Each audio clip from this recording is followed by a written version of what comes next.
I'm Mark McAllister at City Hall. Today, ousted City Councillor Jim Karygiannis had his day in court. He actually had his lawyers making his arguments for him. He was not there himself. Trying to explain why he was actually removed was a matter of just filling out some paperwork differently than when he was supposed to. Others say that's not the case and it shouldn't be the case. In fact, there's a lot more to this case than is being presented. It's become a simple claim about what former Scarborough councillor Jim Karygiannis calls a simple mistake. $27,000 for a fundraising event after the last municipal election, and another $5,000 for a victory party.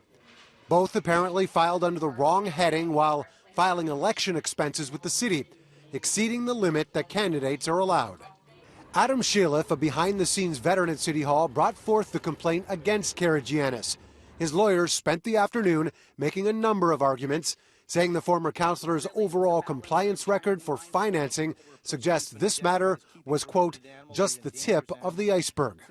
The City of Toronto is not taking a position on whether or not Mr. Karygiannis should be able to get back his office, and we are taking the position that he should not, because he has clearly contravened the rules, and there's nothing that mitigates against that he's put forward so far. And so we think it's important that somebody take the position that the law has validity and should be applied as it is.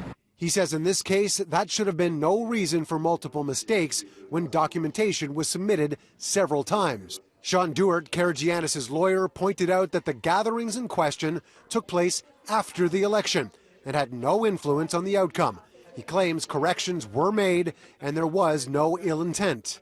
Arguments from the city clerk's office are that based on the way the finances were listed in the form submitted, more than once, he broke the rules, and that automatically leads him to being removed from office.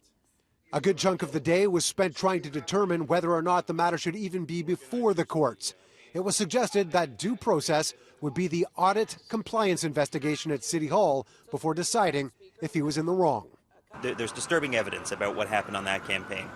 He spent $81,000 paying people on his campaign after voting closed, and he spent $0 beforehand and had an expense limit of just $61,000. So, that's red flags all over the place, and certainly gives rise to much greater investigation and could lead ultimately to prosecution.